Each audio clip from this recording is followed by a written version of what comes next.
In a peaceful home surrounded by forests, dozens of children live under the care of a gentle lady.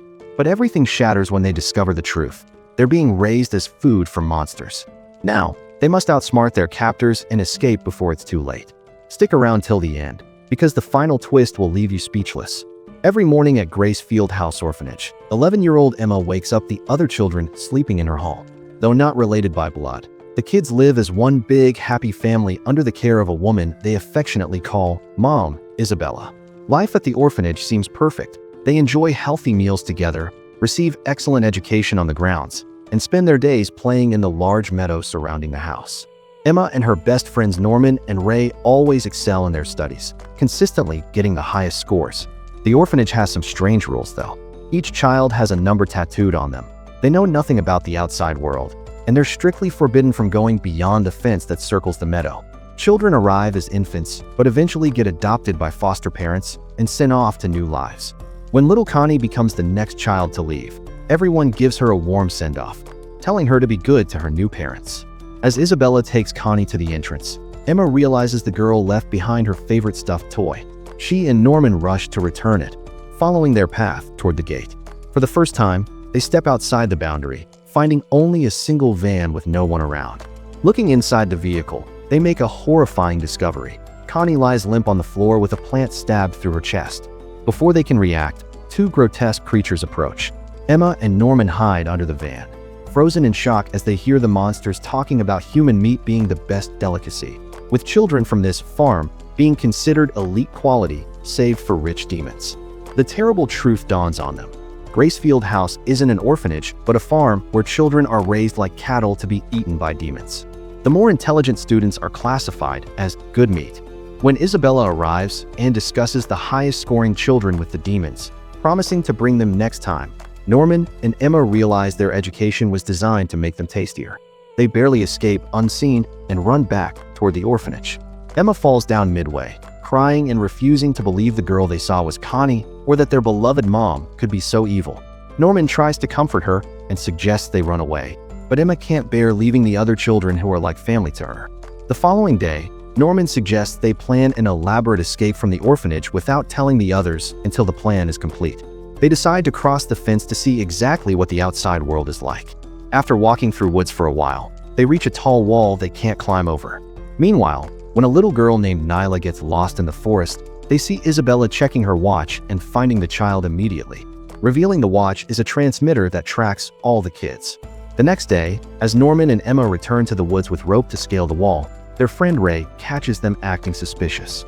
When they tell him everything they discovered, Ray surprisingly believes them right away. While he suggests they escape as soon as possible, Emma insists they can't leave the other kids behind to be eaten. That night, Isabella introduces everyone to their new caretaker Crone, making escape even more difficult.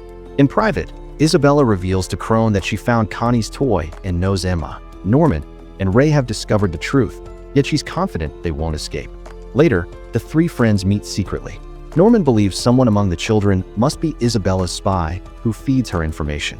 They decide to tell two older children, Don and Gilda, about the orphanage's true purpose. Though skeptical at first, Don and Gilda eventually agree to help. To identify the spy, Norman cleverly tells them different locations where they've hidden escape ropes. Whichever rope disappears first will expose the traitor.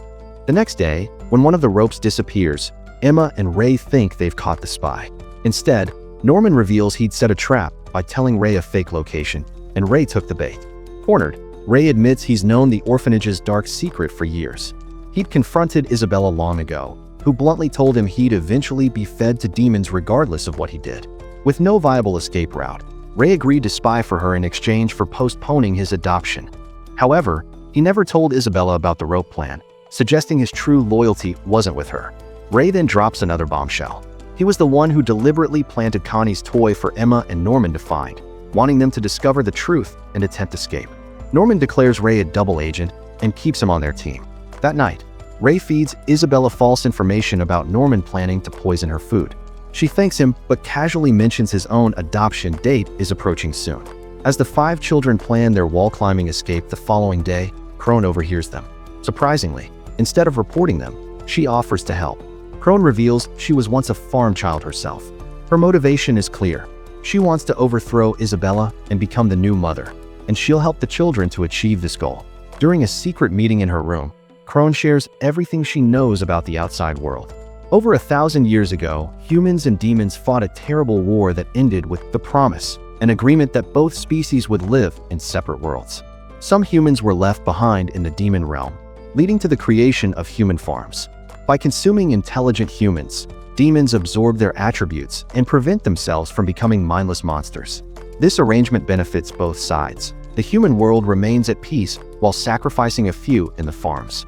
The very next day, Isabella fires Crone, somehow aware of her betrayal. As Crone leaves, she encounters their supervisor, grandmother, at the gate. For helping the children, Crone is promptly fed to a demon as punishment. The kids proceed with their plan. Emma and Norman head for the wall, while Ray distracts Isabella and the others keep watch. Their strategy falls apart when Isabella locks Ray in a room and personally goes after Norman and Emma. Finding them near the wall, she confronts them, arguing she's given them everything they could want, so they shouldn't resist their fate. When Emma tries to stop her, Isabella breaks her leg. She then informs Norman he's been adopted, and tomorrow will be his last day at the orphanage. That night, the group reunites, devastated about Norman, who claims he would gladly sacrifice himself if it meant saving everyone else. Later, Norman discovers a strange pin in his drawer, left there by Crone to help them escape. The next day, he climbs the wall with a rope only to discover an uncrossable cliff on the other side. Accepting his fate, he returns to the orphanage for one final, tearful group hug before Isabella takes him away. To Norman's surprise, he's brought to a man who oversees relations between the demon and human worlds. Their conversation is cut short when a demon arrives, ready to devour Norman. In the following months, a physically and emotionally broken Emma recovers from her injury. She and Ray seem to have abandoned all hope of escape, much to Isabella's satisfaction. After 2 months, Ray's adoption day finally arrives. The night before, Emma visits him, hinting they still have a chance, but Ray has already decided to set himself and the house on fire. As flames spread, Emma frantically calls for Isabella, who orders the children outside while trying to extinguish the fire. Isabella soon realizes no children are around. This had been their plan all along. During Emma's recovery, Don and Gilda had secretly informed the other kids and prepared them for escape. Emma had found an elaborate escape plan Norman had left behind, but couldn't tell Ray earlier because Isabella was watching them too closely. They left the youngest children behind, unwilling to risk their lives, with Emma promising to return for them later with more help. The children climb the wall as Isabella tracks them with her monitor. She quickly discovers the monitor isn't working. The children have removed their tracking devices. Everyone reaches the top of the wall and slides down a rope to the other side. Emma goes last, and just as she's about to slide, Isabella arrives and threatens to cut the rope. In a tense moment, Emma tells Isabella she knows killing children has been difficult for her, that deep down, Isabella wants to see them grow and is proud of their escape attempt. Though Isabella denies these feelings, when Emma takes the risk and slides down the rope, Isabella has the chance to cut it but doesn't. Instead, she watches the children she raised make it to safety, smiling at them one last time. The children journey through the jungle until Emma reveals Crone's pen. When opened, it projects an image in the air, an owl that guides them toward a city where they'll be safe. Meanwhile, Isabella faces grandmother and the overseer of both worlds, who are furious that she allowed valuable children to escape. As punishment, Isabella herself is fed to a demon. That's it for today's recap. We hope you enjoyed it.